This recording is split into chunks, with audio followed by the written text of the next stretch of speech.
Bienvenue dans cette capsule vidéo qui concerne toujours la régulation de vitesse en hydraulique sur un vérin ou un moteur, c'est équivalent. On a vu dans les capsules précédentes qu'il était impossible de réguler une vitesse de montée ou de descente d'un vérin lorsqu'il y avait une charge variable en utilisant un limiteur de débit.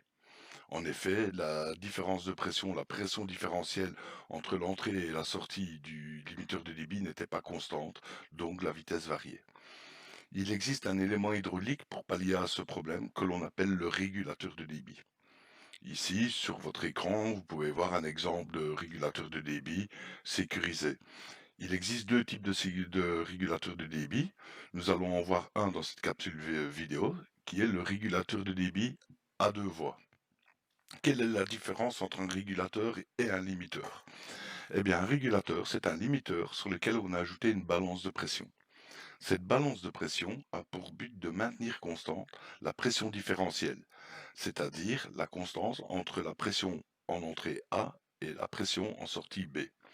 Cette différence de pression étant constante, je garderai ma vitesse constante grâce à mon régulateur de débit. Pour ce faire, j'ai utilisé toujours le même schéma qui comporte un vérin. Ce vérin consiste à monter une charge. Cette charge, je l'ai rendue variable. Il comporte également un régulateur de débit que j'ai placé ici sur le piston de mon vérin et un manomètre différentiel. Cette pression différentielle, je vais tenter à la maintenir constante grâce à mon régulateur de débit et on va constater si la vitesse de mon vérin reste constante.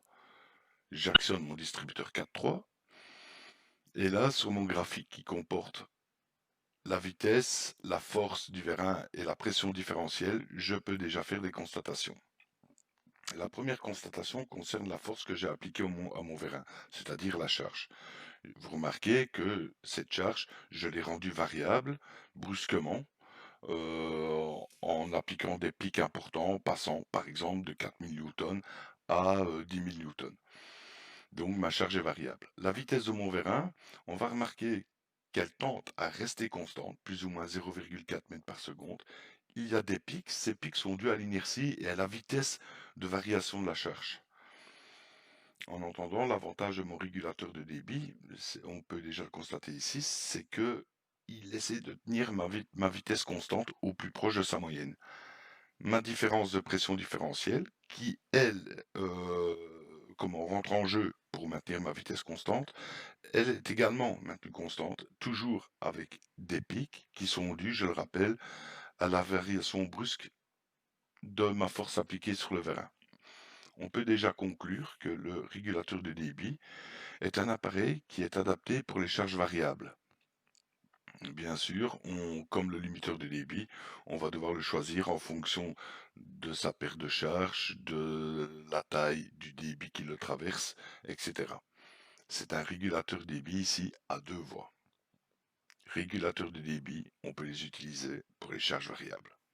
Voilà, je vous dis à bientôt dans une prochaine vidéo qui concernera les régulateurs de débit à trois voies et ensuite une comparaison entre les deux. Bonne journée.